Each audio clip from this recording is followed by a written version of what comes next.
Yes, hello, I'm Ginger Schweikert. Thank you all so much for coming. Lots of friendly faces in the audience. I'm really happy that you could be here, and lots of new faces as well. So that's exciting. So tonight I'm going to take you on a journey along the water. So we're going to go to hiking trails that are along waterways in Boone County. Um, Steve said a little bit about me, but I'll just tell you a little bit more. I was born and raised here in Columbia, Hickman graduate. Then I went to Mizzou for my first degree. Then it was time for me to flap my wings and move away. So I was away for 20 years. I spent a lot of time in Virginia, in California, and then I found my way all the way to the end of the Mississippi in Louisiana, in New Orleans. And I was there for 13 years. During the pandemic, it was a time many of us decided it was a change in our life, and I decided to move back home to be closer to my family. So I've been mostly back home since 2020. I will say that a year of that, I lived mostly in Colorado and was exploring the mountainsides of the Eastern Range. So that was really awesome. But I started the book when I came back. So 2020, I moved back here in the fall. I didn't have a job. I'm a nurse, but I had hurt my back really bad in 2019. So kind of thankfully, I wasn't in the hospital system during this time, during the pandemic. So I didn't have to be there. I will admit, I wasn't one of the savior nurses. I was trying to save myself and heal myself. And one of the ways that I did that was by walking and hiking, specifically in nature. So I was living with these lovely people over here. And to keep my sanity, not from them, but from the pandemic, I decided that I was going to hike 2 miles a day every day. So this was, I think, at the very beginning of 2021 in January. And I started doing that. And in that, then I was like looking up new trails, and like I would look at the green spaces, and I was just trying to find, and I realized there was not a centralized resource for the trails around Columbia. So I thought, I've got a bunch of guidebooks. I love guidebooks. I could maybe write a guidebook. So by February of 2021, I decided I was going to write a guidebook to the trails around Columbia. And then for, the next year, I got to explore them, which was awesome. And then, then here we are. Here it is. Yay. It's very exciting. Yay. Yay. And in fact, I actually used it for reference when making this presentation. So all the trails that are in this presentation are in my book. I'm going to talk about them a little bit here, but there's a lot more information in the book because I do want to go along a lot of trails. So, all right, you guys ready? You ready to go on a journey with me? Okay. All right. Sorry, I'm breathing heavy. All right, let's see. I don't know. That's okay. I can do this. Maybe. Oh, let's see. I tried that, but maybe I'll just do this. No, it's frozen. Hold on a second. We'll figure this out. It's been oh, yes. Okay. All right, but this works, right? Yeah. Missouri. So, oh, good. Okay, it's gonna work now. All right, Missouri, we've got so many waterways. This is, there's a lot more than are even here, but Missouri, when I decided to move back to Missouri from New Orleans, people were like, why Missouri? I'm like, well, actually, Missouri is pretty cool. I'm super grateful that I'm back here. I love it. And I have gotten to explore so many places that I didn't even know about when I lived the first 20 years of my life here. But so these are all the waterways in Missouri, but we're going to be talking about Boone County specifically tonight. Boone County. Now, there are more than what I have featured here. Of course, there's lots more streams, but this is the majority of what we have. As you can see, we're bordered over halfway of our county by rivers, by the Missouri River. That's right, I have this, by the Missouri River here, and then by Cedar Creek over here. So this is our focus for tonight. This map shows you all the little green. It's smaller than I expected, but hopefully you guys can read that. All the little green guys are the trails that we're going to talk about, and we're going to go through those individually. But this gives you a picture of what we are going to discuss tonight. And I hope by the end of the night, you share my excitement for the trails around Columbia, and hopefully you are excited to explore a new trail or see an old trail with fresh eyes. All right, so let's start. This is actually not in Boone County. It's just outside of Boone County, but we're going to start right here on the other side of the river. So it's just over the Missouri River Bridge. It's the first exit, the Overton exit, and it's the Big Muddy National Fish and Wildlife Refuge.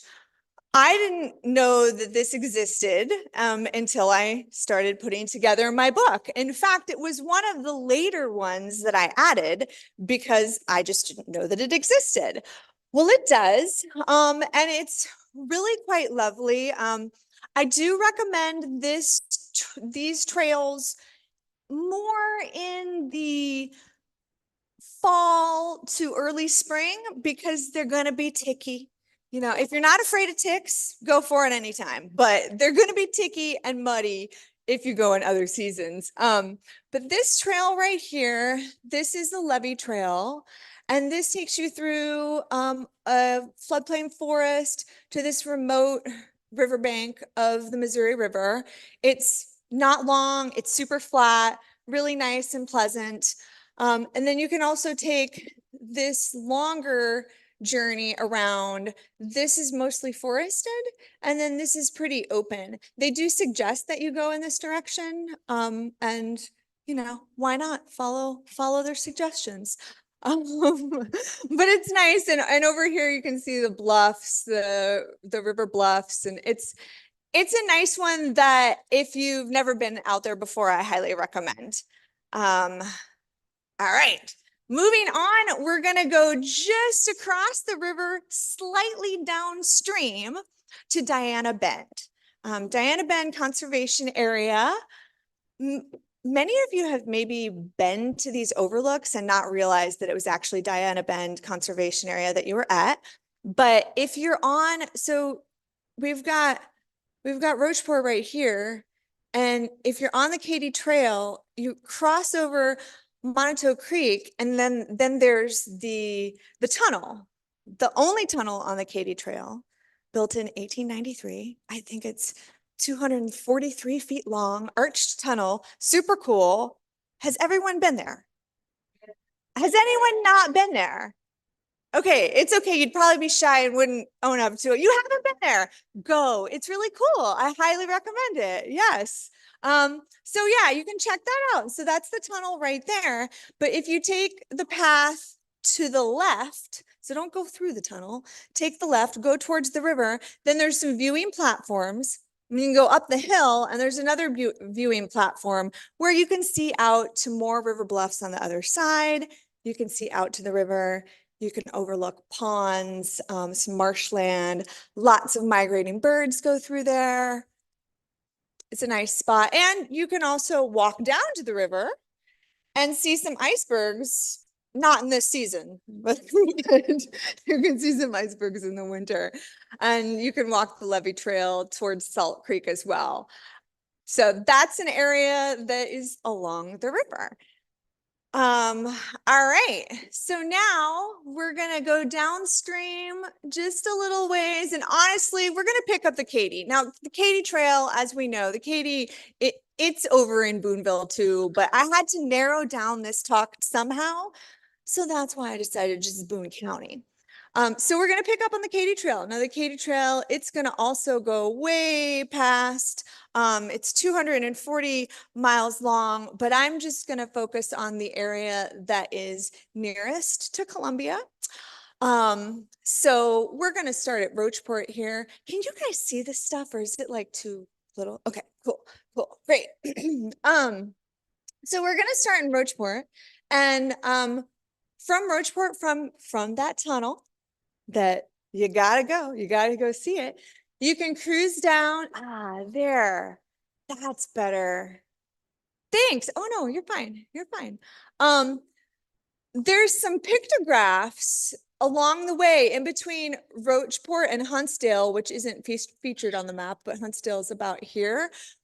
If you're biking it, just keep aware of those little signs, because there's a lot of informational signs, and where there's a sign, oftentimes there's something pretty cool to look at. So you kind of pass and there's a little cave that has a spring coming out. And if you look up on the bluffs, there are some red pictographs that I don't know the age of, but I think the sign mentions it. Yeah, so that's pretty cool. But we're going to keep cruising down. We're going to keep cruising down the river. You can take a little side trip after Huntsdale down Burr Oak Road and see the big tree that's like multiple hundreds of years old. Big tree, pretty popular. You guys been to the big tree? All right. Yes. Are you new to the big tree? Have you been to the big tree? Okay. All right, cool. All right. So then you're going to come down, and we're for the sake of this, we're crossing Pershing Creek here for now, but the Katy Trail follows along Pershing Creek. It keeps going down. We're going to kind of talk about some other stuff first, but just know that the Katy Trail is going to follow the river it goes until St. Louis, like almost St. Louis. So it kind of hugs in out of floodplain farmland for a while.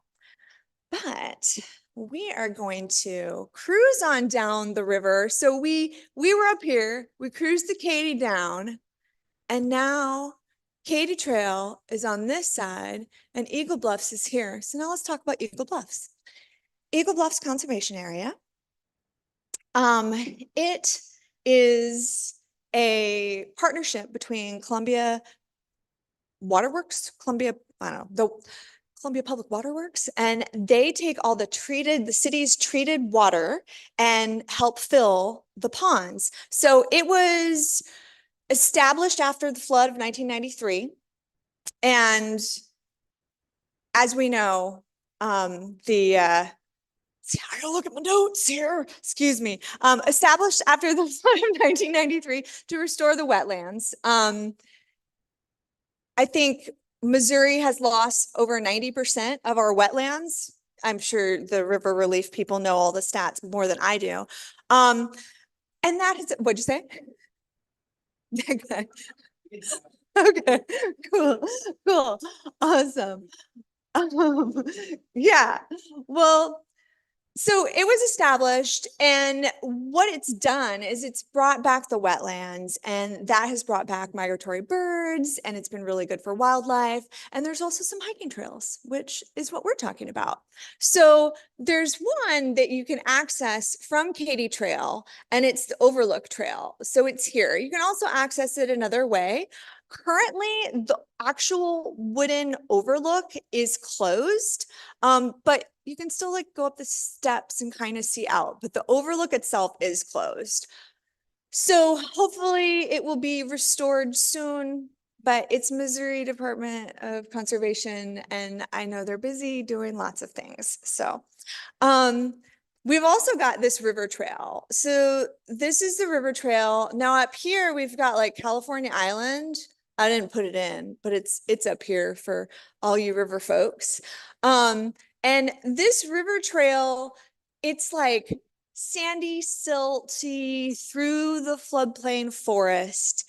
It's flat, but because it's on sand, it actually is quite a workout. I haven't been out there for a little while. When I first started writing this book, it was like, you couldn't even tell there was a trail. Like you could tell there was a trail right here, but everywhere else you couldn't tell there was a trail. But Komoda, which is a great local organization that are stewards of trails, Columbia, Missouri Trail Association, highly recommend getting involved with them. They do wonderful things and they help maintain the trails. So they took it upon themselves in partnership with MDC and really got this trail back together so that you could follow it, and there's actually markers and stuff. Still, it's in the floodplains, so if it floods, things wash out and it can be a little bit hard to follow, but it's nice because it runs all along the river. All right, now, so that was Eagle Bluffs.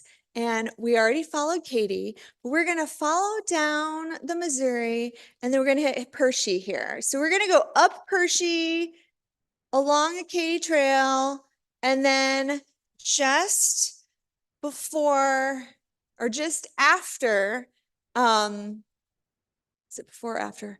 Let's see. Yeah, right. There's Hinman Junction. Hinman Junction is where the MKT runs into the Katy Trail. So let's see, we're down here. And it is just after you cross over Pershey Creek if you're coming from McBain.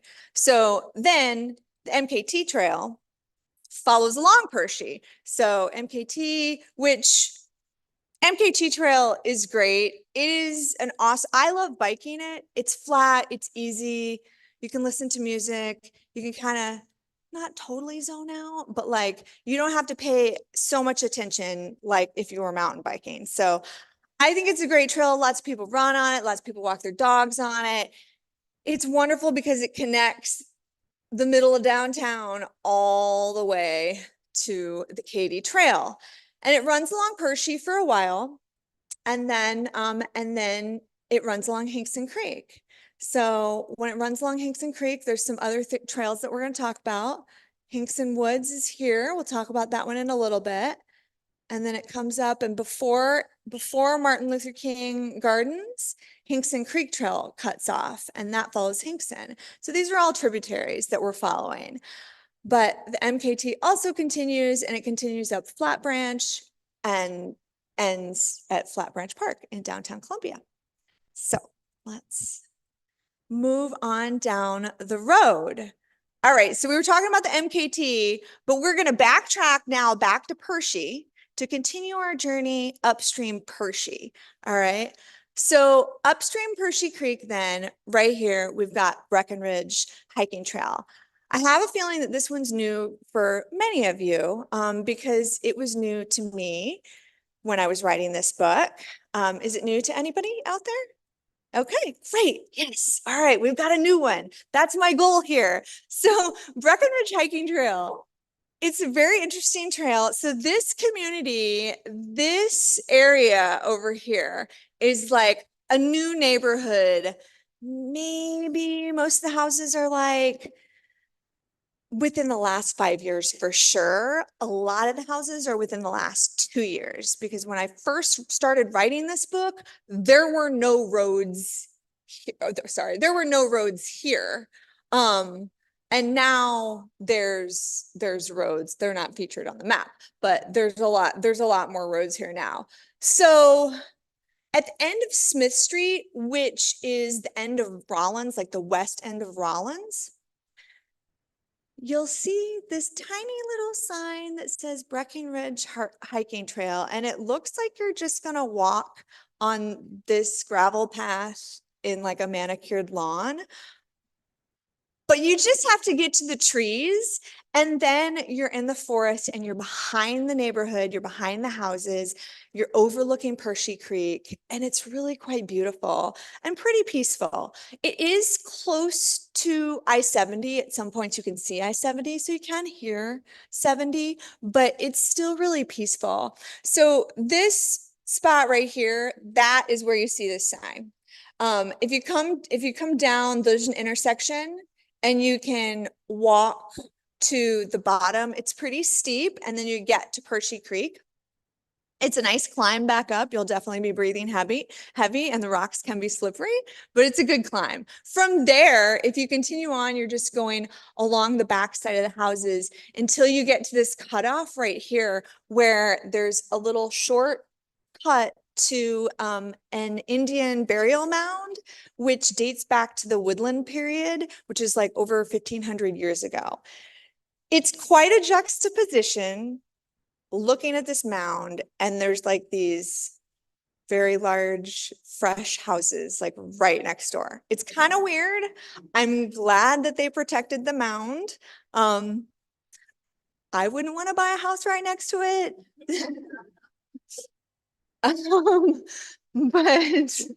But at least they protected it somewhat. So that is an interesting artifact that's there. But you continue on the trail, and then it gets to where you kind of overlook, and you overlook the farmland, and then it comes back around and it comes out. Now from here, you can follow it back from which you came, which I think is nice, or there you can go around the easy way, but in here there are a bunch of roads now. It's just kind of a maze, and I didn't put it up there. I like to just go back the same way I came, because you always see something different from the other angle. All right, let's see, where are we? Okay, so we're on Pershing, and we're going to continue up Pershing Creek. Pershing Creek, it's huge, and we're going to continue up, and we're going to take Silver Fork Creek up and over to, anyone want to gander a guess what this P is? You've got it. Yes, the Pinnacles. The Pinnacles. Everyone knows the Pinnacles because they're amazing. It's an iconic Burlington limestone senile ridge. They call it a senile ridge because it's been worn away from both sides, kind of like our minds get.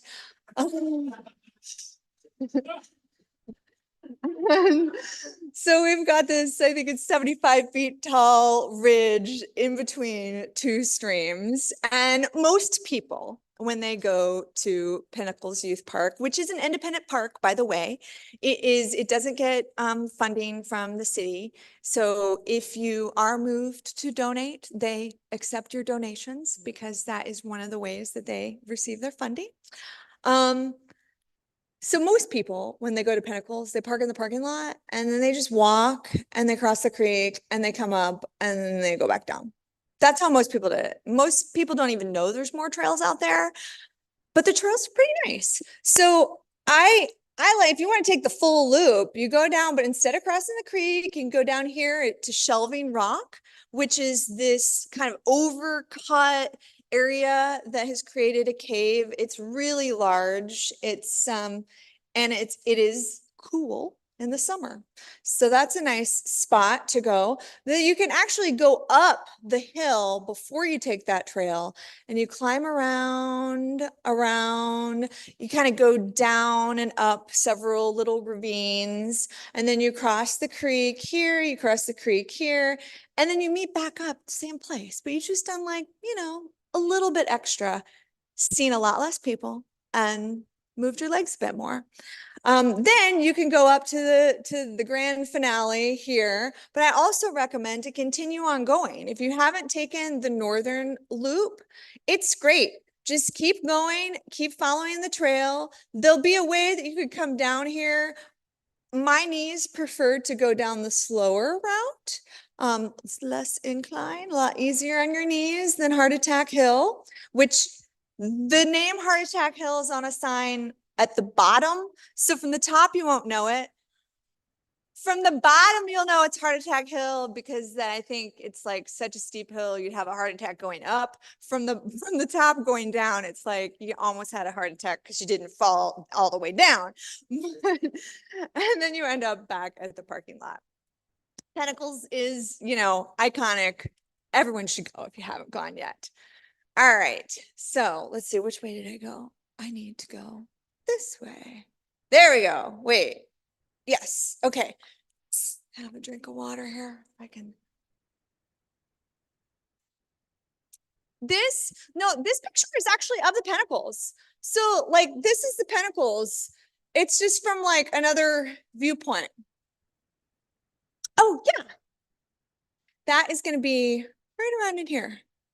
Yeah, this looking this way. Yeah. So, and then like where you see here is kind of where it wraps around, starts curving. Yeah, good question. Good question.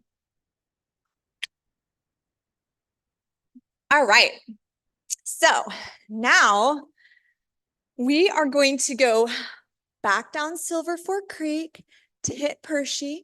And now we're going to go up Rocky Fork Creek to Kelly Branch Mountain Bike Trail. Kelly Branch Mountain Bike Trail is in Finger Lake State Park.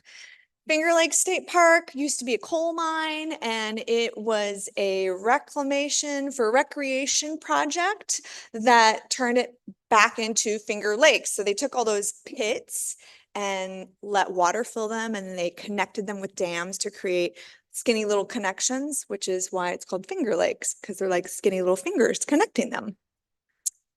Out there's Kelly Branch Mountain Bike Trail. So Kelly Branch Mountain Bike Trail is more than just for mountain bikes. You can also hike it.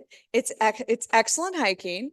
And Kelly Branch itself is a protected creek within Finger Lakes, because you may know Finger Lakes is like one of very few state parks that allows motorized recreation vehicles, ATVs, motorbikes, things like that.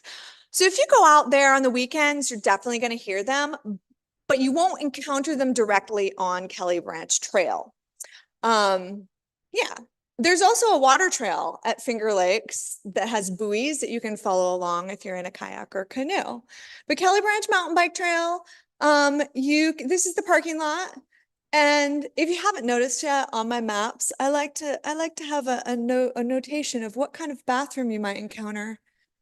This is a flush toilet, and then I have a little picture for an outhouse if it doesn't flush. It's important, you know.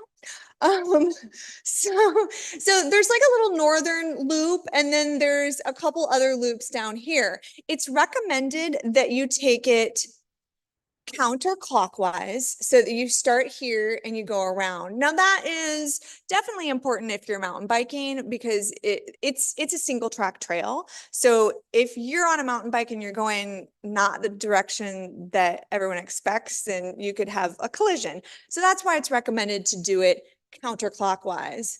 There's some nice steep hills here, a couple little there's a little overlook section here.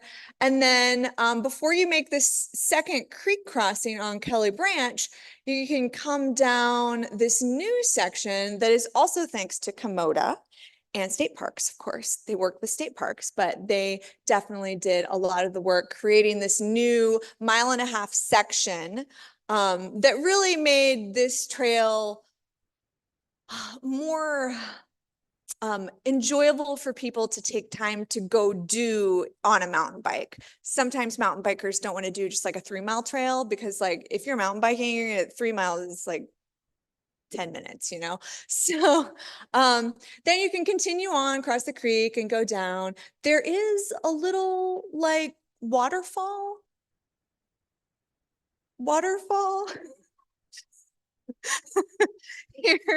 Here at the end point before you turn around.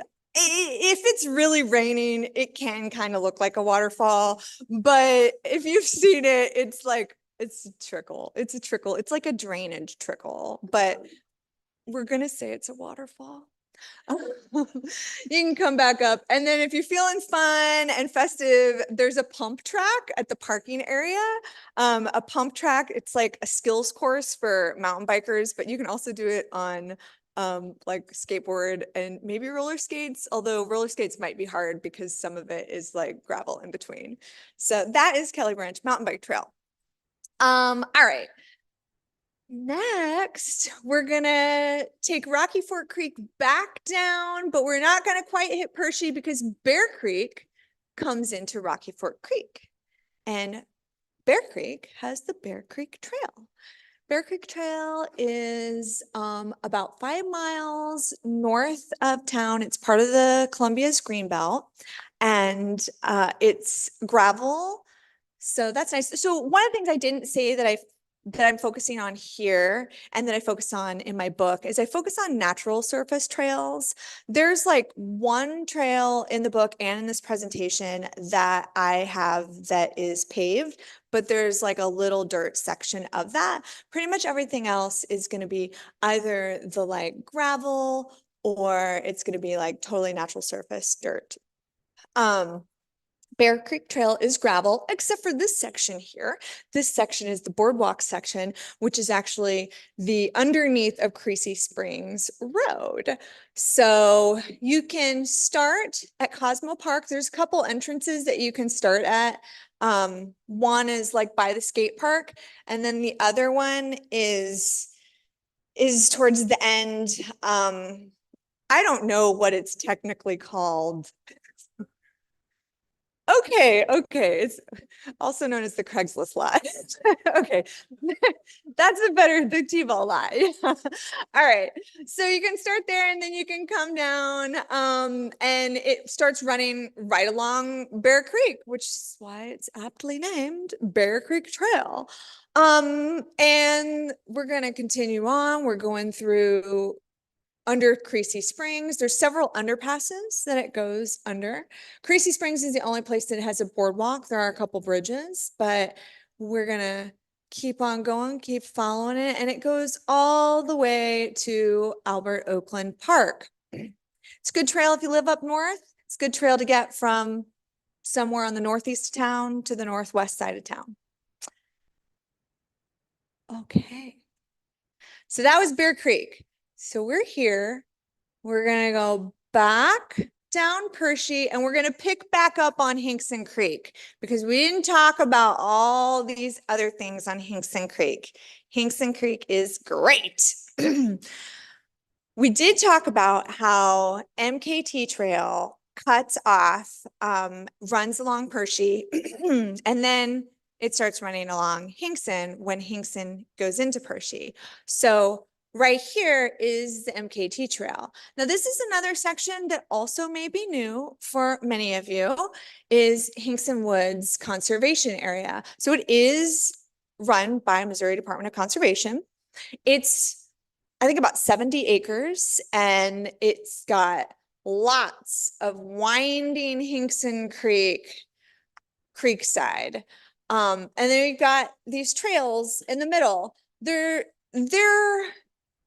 in like a grassland area, and there are some trees bordering it. So they're pretty flat, which is great if you're on a bike because they're good for beginning mountain bikers. If you're biking on the MKT and you want to just like a little bit of something slightly more challenging, but not too crazy challenging, this is a great little side trip. And it just goes around. You honestly can't get lost. You could take many different little loops around. It's just one big loop with several connectors in between. Lots of birding out there. I've heard lots of pileateds, which, oh yeah, here it is. Here's the pileated. This is Melanie's photo. Thank you for the use of that. Yeah, so that's Hinkson Woods. And then Forum Nature Area, we'll also just kind of mention that. Marshland, ponds, great birding, Hinkson Creek on one side, good trails out there. You can only walk on the trails in Forum Nature Area, so don't take your bikes on that trail. All right, so we were at Hinkson Woods, and now we're going to continue. So I did talk about when we were on MKT, we talked about how Hinkson Creek Trail cut off. You want me to go back to just show you? Briefly, I'm just going to show you where it is. Here it is. Okay. Oh, not that one. All right. So on the MKT Trail, Hinkson Creek Trail cuts off in between MLK and the Forum Nature Area. So that's where we've picked back up.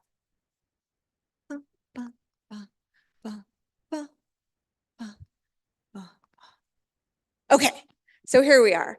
So we are now on the Hinkson Creek Trail, which is a gravel trail similar to the MKT, similar to Katy.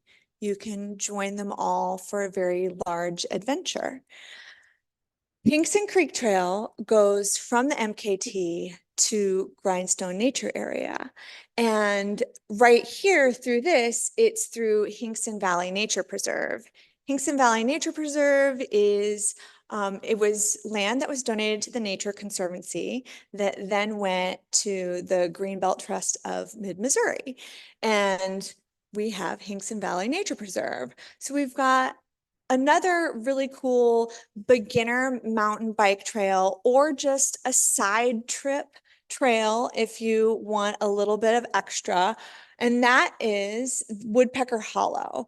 It's like maybe a mile, and it's nice, smooth, roller coaster, nice turns, really, really excellent if you're just getting into mountain biking, or like I said, if you just want like a little side trip off the gravel. It's dirt, it's great. It's new-ish too. It's maybe 3 years old. Yeah, 2, 3 years old. Like it was being made while I was writing this book. So it got finished during the process of the book. And that's one of the cool things, is that the trails around Columbia, they're always changing. Like Komoda, Parks and Rec, making new trails, doing reroutes. Like there's always new stuff happening. It's really exciting, I think. All right. So Hinkson Creek Trail continues along Hinkson Creek, and then right around Capon Park is where Grindstone Creek, which is this one down here, joins in. And then Hinkson Creek Trail actually runs more along Grindstone Creek until this parking lot here, which is the Grindstone parking. So a lot of people talk about Grindstone Nature Area, but they call it Capon. Capon Park and they're the same, but different, right? It's just, this is Capon Park parking lot, and a lot of people refer to it because all you do is cross over a bridge. I'm referring to this as Grindstone Nature Area because I think technically that is what it is. And I love this area. This area is like got infinite possibilities of routes that you can take. It's one of my go-tos. It's really close into town. I live on the southeast side of town, so it's really close, and it's peaceful. You can have your dogs off leash in this area.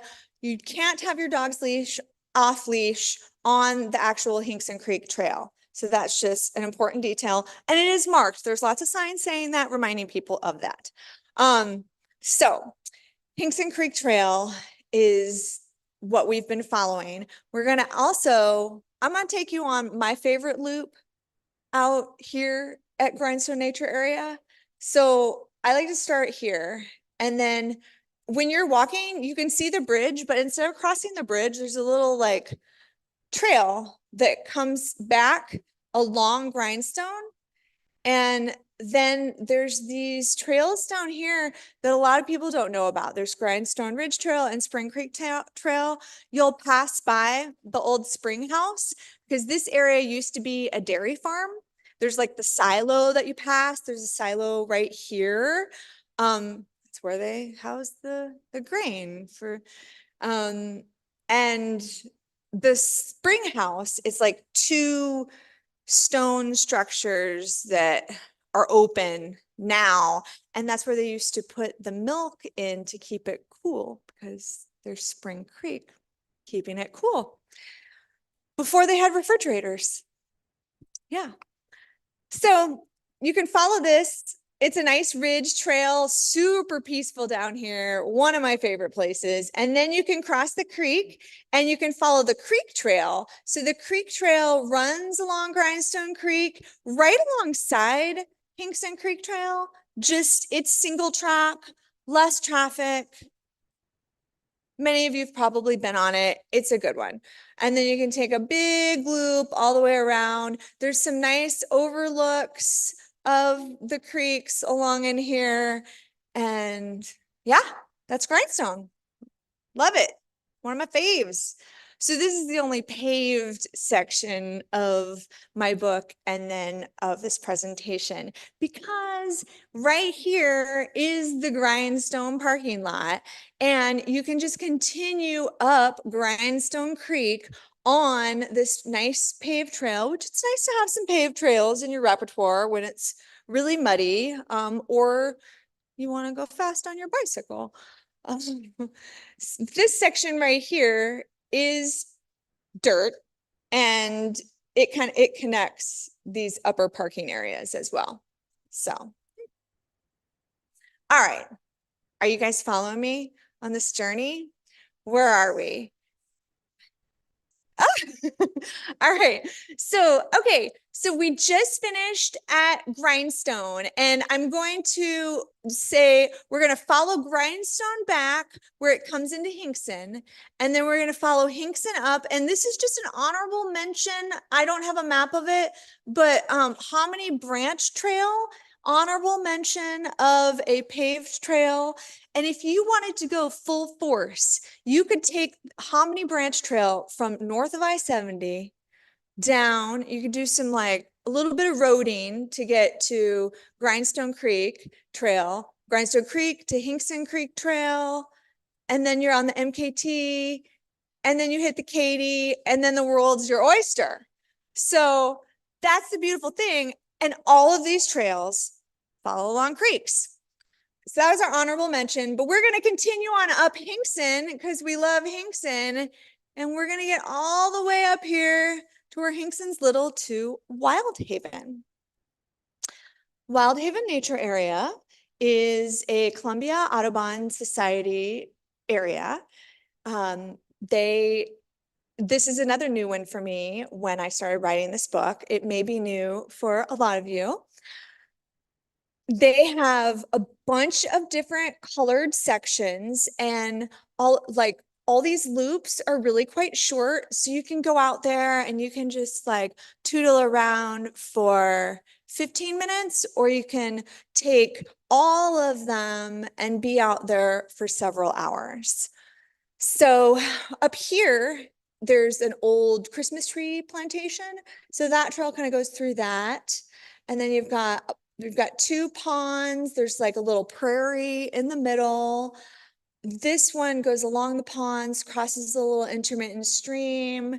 It's the longest one, and it's going to come along down and start following along Hinkson Creek. And it just kind of ends at a nice little seating area.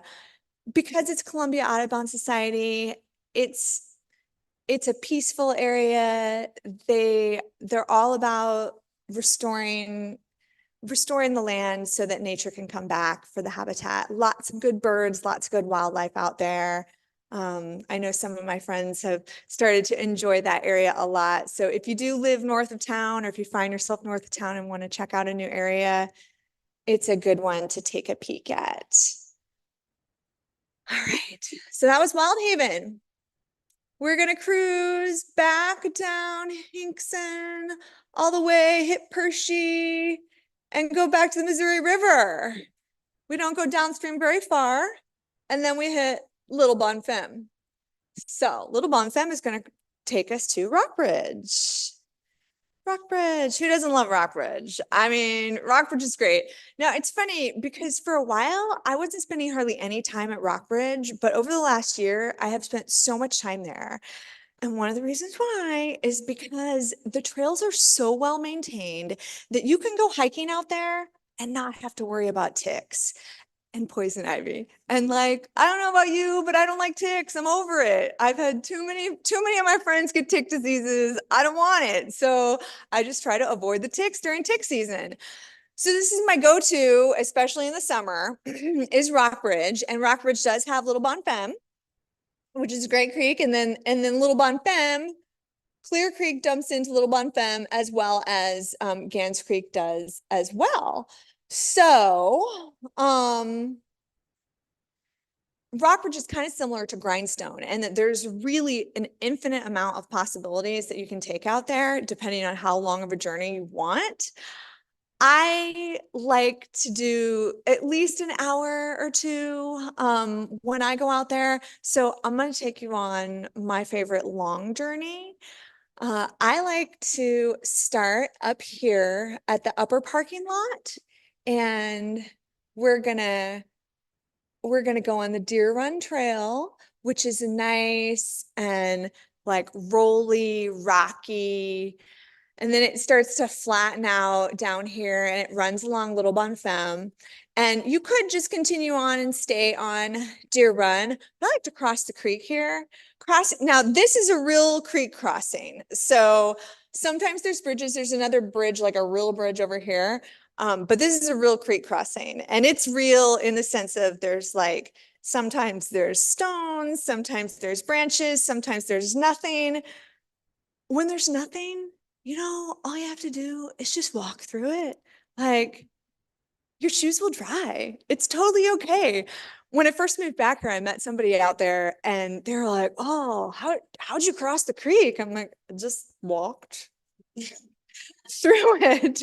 He was too intimidated to cross, but there's nothing intimidating about it. Like, it's actually fun, and you step in and it gives you this entirely new sense of freedom and like, yeah, I can do this. You kind of feel like a kid again stepping in puddles. So if you get to a creek, just get your feet wet if you can't get across without it. Now, if you can get across like on the stones and on the branches, you will also feel empowered that you got across there without getting your feet wet. So really, it's a win-win situation.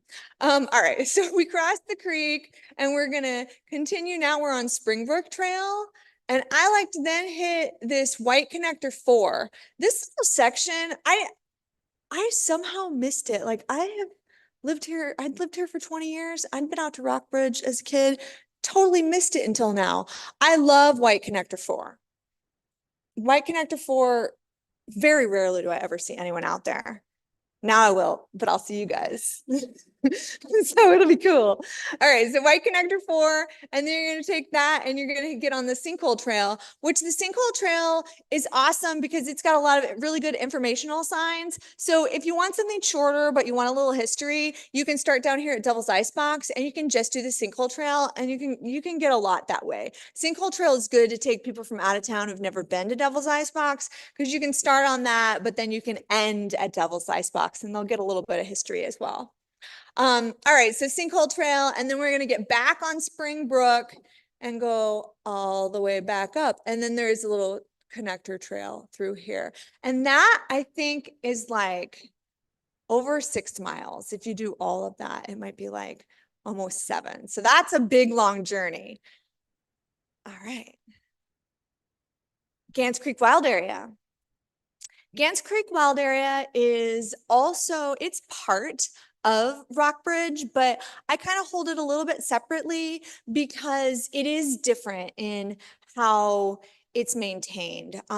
So at Rockbridge, you can bike most of the trails. You do want to be concerned, and they do have like, it's on their website whether or not the trails are closed because of mud, because you want to ride dirt trails, not mud trails. Dirt trails, not mud trails. But here at Gants Creek Wild Area, there's no mountain bikes, but there's horses. Horses part of the year. So that's a different aspect of it. And then the other difference is how it's maintained. So it is truly more wild. The trails are cut less on the sides. So during the summer, during the late spring, there's going to be more encroachment of poison ivy, more risk of ticks, things like that. I love Gants Creek Wild Area. During the summers, I don't go as often. I'm really excited when it gets to be Gants Creek Wild Area season again in the late fall. And you can, again, another wonderful thing about Gants Creek is it has infinite possibilities as well, just like Rockbridge. And you can even connect to Rockbridge trails and you could do like over 10 miles, probably 15 altogether if you did everything. If you're really gung-ho. Like that'd be a lot. That'd be a long day. Gans Creek is a protected creek, and it's a beautiful creek. The trail crosses it multiple times, depending on which way you go. Some really good overlooks at Shooting Star. From Shooting Star Trailhead, you can get the Shooting Star overlook. And then you can also, down here is Coyote Bluffs. Coyote Bluffs, this picture is actually from Coyote Bluff. And Coyote Bluff kind of has this very intricate trail connector system that I'm not supposed to call Coyote Chaos, but that's kind of how I refer to it, because it is really confusing, because it's like this one's orange, this one's orange, this one's white, this one's, so they're all a little bit different. I will say Gans Creek, I definitely recommend taking a picture of the map or tracking yourself. That's another thing that I love to do because I'm kind of a nerd about it. I want to see how far I've walked and where I go. So I use a GPS. I track myself with all trails. There's also Gaia and Strava. So there's lots of different apps that you can track yourself with. And that helps you find your way home and see where you've been and see where you are. All right, so we're winding it down, only a few more trails. So let's see, we were at Gans Creek. We're gonna get back down Gans Creek to Little Bonfim, and we're gonna take the mighty Missouri a little bit downstream to Big Bonfim, or just regular Bonfim. And that goes up to 3 creeks, which holds Bass Creek, Turkey Creek, and Bonfim. 3 creeks. Lots of possibilities there too. One of my favorites is Turkey Creek Interpretive Trail, which is up here. And that one's mainly for walking. Sometimes people bike on it, but it kind of, you're not supposed to have your horses on it. That's for sure. That I know for sure. This trail crosses the creek. If you do the full 3-mile trail, it's going to cross the creek 3 times. If it's wet, you will be wet. But lately it's been dry, and it is possible for you to cross the creek without getting your feet wet most of the time. So that's a good little section. You can also go down where you can park up here, you can park down here and do a couple different loops. You could do a figure 8. You're going to cross some creeks. This section can be a little confusing. Again, 3 creeks, if you're gonna do either start from the Tomlin Hill or Myers Lane, I recommend tracking yourself. When I was in high school, I was out here, and I think we started at Turkey Creek, and there used to be this trail through here. So we ended up here, and I'm in high school, and we didn't know what to do. So we like walk back on Myers Lane, and it's a long way, but we somehow got back to Highway 63 and then hitchhiked with like a cable guy. So then, like a year later, my family moved, and the cable guy that had given me a ride, like, came to our house, and my senior picture was up on the wall, and he's like, I think I gave your daughter a ride. And it was, yeah, it was kind of a funny coincidence. I don't advocate hitchhiking, but if you get lost, that's what happens. But the moral of that story is that it is possible. It's always possible for you to get lost, but that's why if you have the handy dandy maps that I make here, or if you take a picture of them or take a picture of the map that's there, then you'll be able to follow yourself and get yourself back. All right, so that was 3 creeks. So we're gonna follow back down Bonfim, and we're gonna go all the way down here to another honorable mention. This is Hart Creek here around Hartsburg. That's the Katy Trail, which obviously keeps going. Harts Creek Conservation Area. There's a good trail out there that does have a nice overlook. I didn't want to feature it here, but it's an honorable mention because, it just crosses Hart Creek for like 1 second. But we're going to follow the Missouri River back down. We're going to exit the county, and then we're going to hit back on Cedar Creek. Cedar Creek does this. I don't know why they didn't like have this section be part of Boone County, but they didn't. So now Cedar Creek is bordering Boone County, and then we're going to get up to Mark Twain National Forest. So a lot of people don't know that Mark Twain National Forest is like right here. It's like right here around Ashland. And we've got two really great loops. We've got the big loop. The Cedar Creek loop is 36 miles, and you can do that huge loop. You can backpack it, you can bike it, you can horseback ride it. A lot of the full loop is on gravel roads.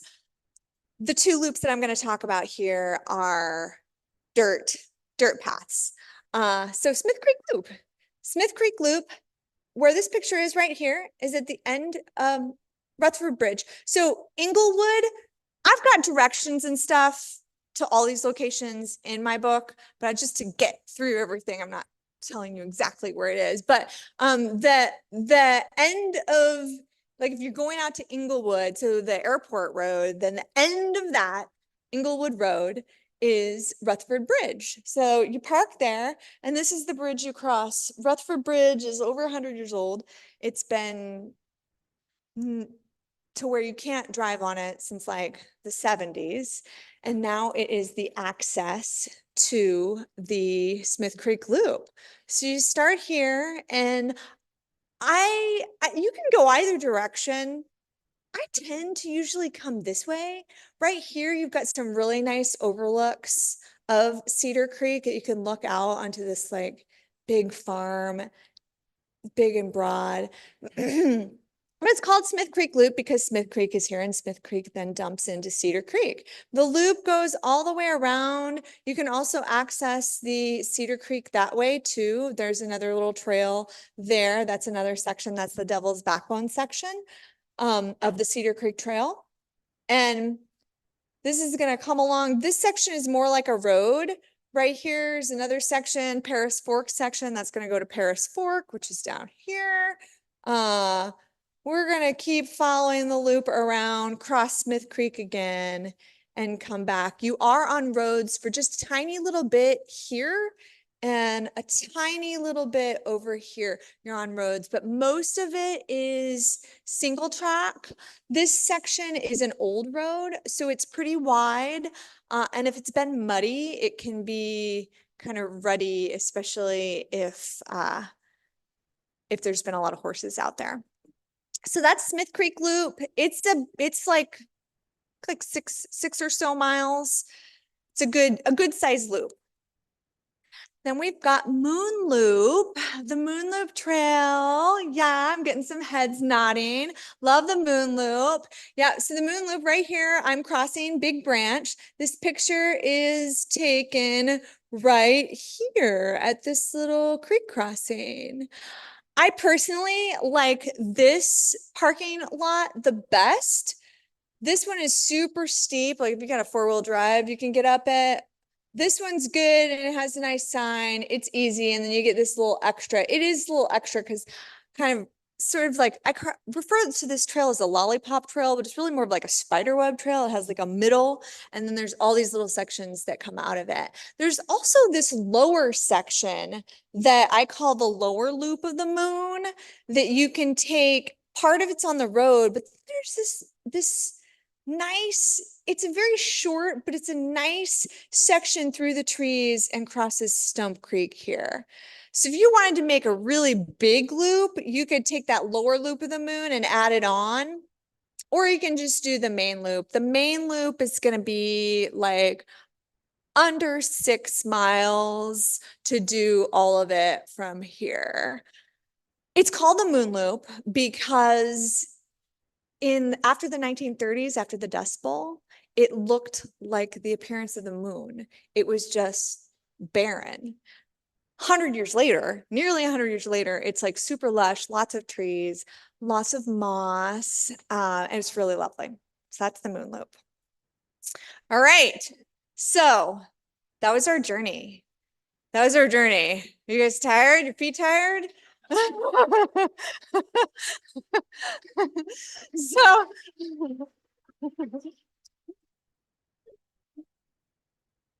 yeah. Thank you. So yeah, these are all the trails that we went on, and we followed all of those. And I hope that after this presentation, you are inspired to go check out a new trail, or go to an old trail that you haven't been to for a while. Let me know. Let me know how it goes, and I hope to see you on the trail.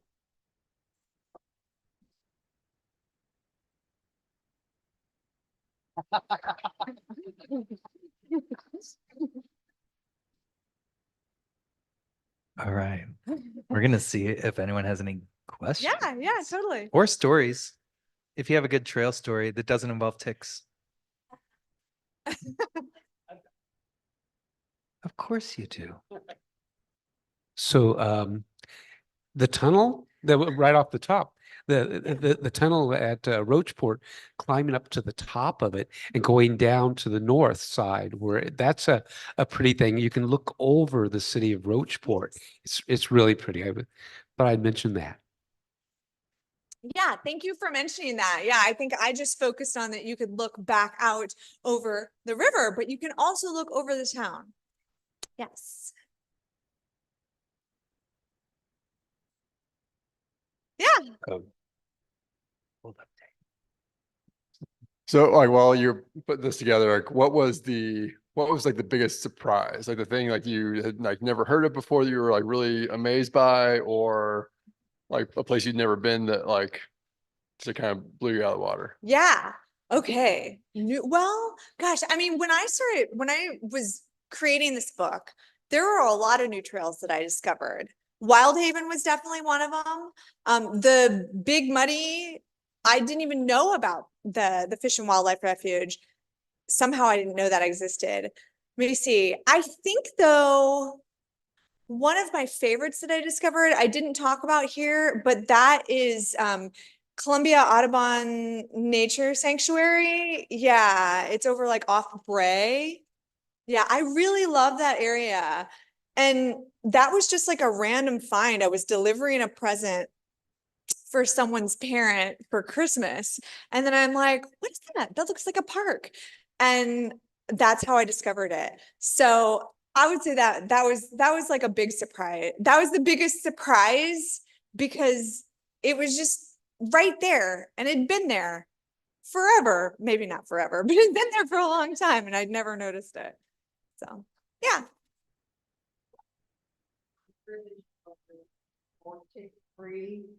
Yeah. Are there other trails? Yeah. Are there other trails near Columbia or whatever that are more tick-free? Yeah, the tick-free ones, yes. So I am a huge fan of tick-free places. So you asked the right person. So Gans Creek Wild Area is gonna be ticky. So if you go to Rockbridge, if you go to the actual Rockbridge State Park, the either of the entrance, honestly, all those trails are pretty well maintained. Like I took you on that big loop and all of those are pretty good. I will say that that section that I showed you, I'll go back to it because it's going to be easier to picture. Yeah. Okay. So areas that I would say are going to be more ticky are going to be like High Ridge can be ticky because you're walking through kind of grasslands areas. So even if it's mowed, there still can be a lot of seed ticks. Same thing with down here, the Grasslands Trail and Karst. Yeah.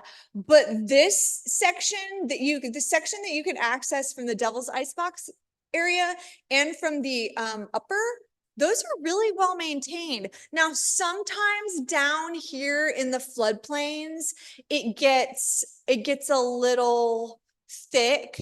They just mowed, like I was there yesterday and they had just mowed. So that's going to last a little while. Yeah. So overall, I think Rockbridge is pretty good. And then Grindstone is good. Yeah. They keep that really well maintained. Yeah. Just gonna say ticks are just really seasonal. Yes. And so in the summer, in the heat of summer, they go hide in the forest. Yes. So just do your walks and, when it's 85 degrees and, yeah. Yeah, very good point. Very good point. The other aspect is deer carry it. So if there's going to be a higher population of deer in any area, you're going to run into ticks, Yes. which is a caution I thought of when you were talking about the grindstone area. The grindstone ridge, this area south of the grindstone is one of the bow hunting areas. So you have to be aware of hunting season. I've walked in the what is it? The Waters Moss Mhm. wildlife area and encountered bow hunters there in Yeah. season. Yeah. So not only when you're looking at those pretty wonderful fall times for hiking, keep an eye open for hunting seasons. Yeah, that is a good point. Now, I'm not sure, and we do have the right person to ask. As for like the Grindstone Ridge area, I don't think that you can do archery in that. Like in Waters Moss, you can. You can in the Grindstone Ridge area? Okay, cool. I didn't know that. I've never seen anybody out there hunting, and I'm out there a lot, but thank you. Good point. Okay, great.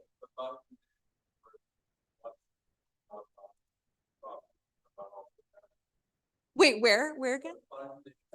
Yeah. Oh, okay, cool. Good. Archery. Yeah, no, that's great.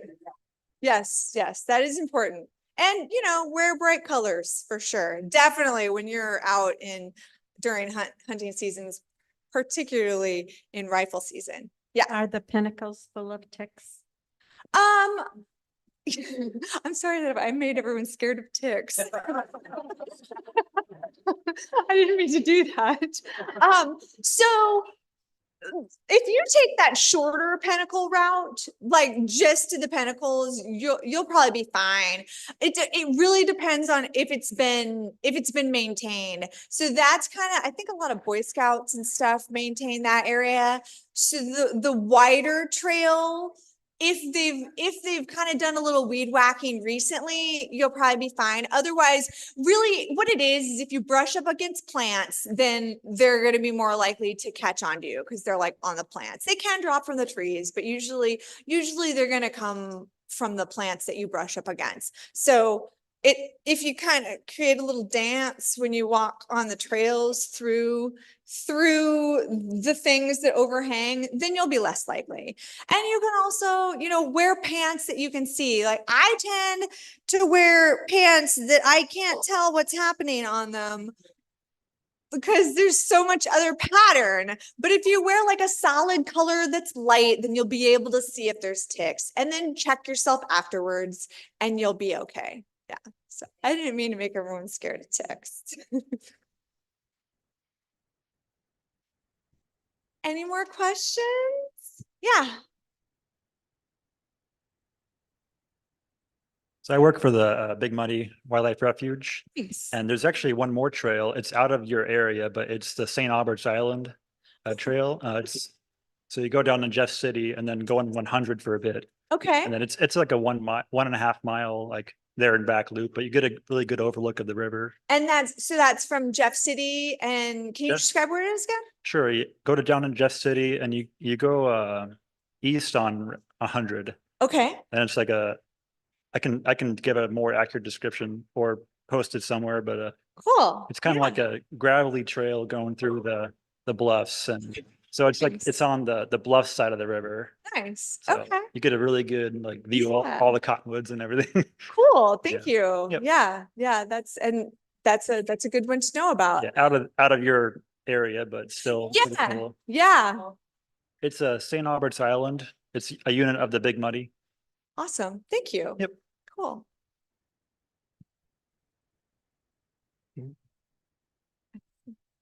David. I used to hike down in the grindstone area with a botanist friend of mine, and he gave me a great tip for poison ivy. Yeah. And that is never back up in it. If you get into poison ivy, keep walking through. You only get it if you follow somebody through, or if you backtrack through it. So look around, keep going to the closest point out, and then wash. But it's you need not fear that either. Yeah, because and that's because if you've altered or sort of broken the leaf, then the oils are going to seep out. So yeah, good. Yeah, thank you. Cool. All right. Well, Ginger, that was so great.